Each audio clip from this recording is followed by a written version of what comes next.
Hello दोस्तों, स्वागत है आप सभी का आपके अपने यूट्यूब चैनल मैथ्स की नई दुनिया में। दोस्तों, आज फिर से मैं एलसीएम और एचसीएफ के टॉपिक एक लेकर के आया हूं, जिसमें मैंने सबसे पहले की बात करूं तो मैंने आपको एलसीएम निकालने का 3 विधि, एचसीएफ निकालने का 3 विधि, उसके बाद एलसीएम पर आधारित सभी क्वेश्चन को मैंने कराया और फिर से मैं एक क्वेश्चन लेकर के आया हूँ जो एलसीएम और एचसीएफ दोनों पे डिपेंड क्वेश्चन है। तो चलिए इस वीडियो को आप पूरा देखिएगा, आपका एक कॉन्सेप्ट, बहुत ही ज़बरदस्त कॉन्सेप्ट आपका क्लियर हो जाएगा।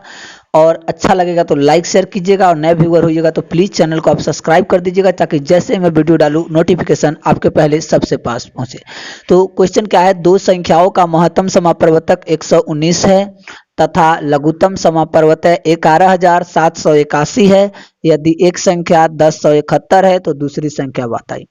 मतलब कोई दो संख्या है, उस दोनों संख्या के एचसीएफ निकाला है तो 119 आया है, एलसीएम निकालने पे 11,781 आता है। उसमें से करा है जो दोनों संख्या में से एक संख्या है 1071, तो दूसरी संख्या बताइए। तो आपको मैं बता दूं, एलसीएम एचसीएफ और दो दो संख्या होती है, उन सब में एक रिलेशन होता है। तो वो रिलेशन क्या होता है वो आपको बता देते हैं। तो रिलेशन होता है कि पहली संख्या गुने दूसरी संख्या बराबर उन्हीं संख्या का एलसीएम गुना एचसीएफ। क्या होता है कि पहली संख्या गुने दूसरी संख्या बराबर उसी संख्या का एलसीएम गुना एचसीएफ।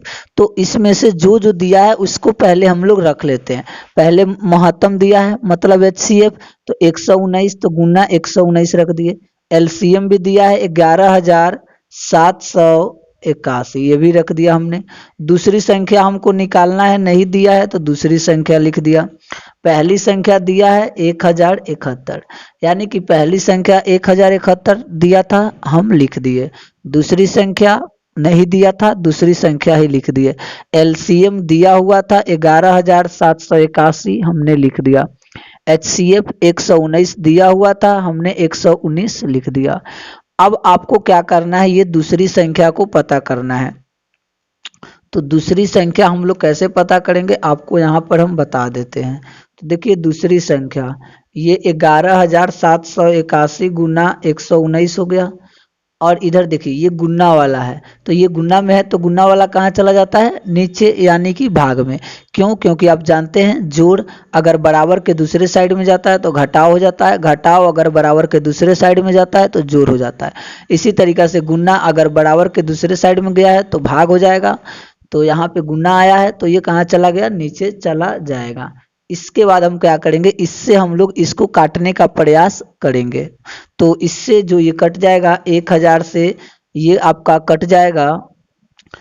तो इससे इसको जब हम लोग भाग लगाएंगे तो ये आपका कट जाएगा 10,710 और 11,781, यानी कि 11 टाइम पे कट जाएगा। अब 11 को हमको गुना करना होगा किससे, तो 11 गुना 119। तो 11 को 119 से गुना करेंगे तो 1309 इस क्वेश्चन का जो होगा सही जवाब हो जाएगा, जो कि 1301, 9 एक दूसरी संख्या है। अब समझिए, पहली संख्या कितना है 1071, दूसरी संख्या कितना हुआ 1309। बराबर कीजिएगा तो एलसीएम गुना एचसीएफ, यानी कि दो संख्या दिया रहता है तो दोनों संख्या का जितना गुना का गुणनफल आता है उतना ही उसको एलसीएम और एचसीएफ को गुना करते हैं तो वो बराबर आ जाता है। तो आपके क्वेश्चन का सही जवाब हो गया 1309। अब हमारा रूल तो आपको पता ही है कि हर एक क्वेश्चन के बाद आपको मैं होमवर्क देता हूं। तो होमवर्क क्या है इसको देख लीजिए। क्वेश्चन में है कि दो संख्याओं का गुणनफल, इसमें पहले ही दे दिया है 864 है तथा उनका मसह 12 है, तो उन संख्या का एलसीएम निकालिए। उसी सूत्र की मदद से आप आसानी से निकाल लीजिएगा, और आंसर कहाँ कर दीजिएगा, आप कमेंट में कर दीजिएगा। तो आई होप कि आपको समझ में आ गया होगा। तो लाइक शेयर कीजिएगा और अपने दोस्तों को भी बता दीजिएगा। नए व्यूअर है तो रिक्वेस्ट हमारा है कि आप चैनल को सब्सक्राइब कीजिएगा, सपोर्ट कीजिएगा। तो आपके लिए हमेशा नए नए वीडियो लेकर मैं आता रहता हूँ। Thank you watching for this.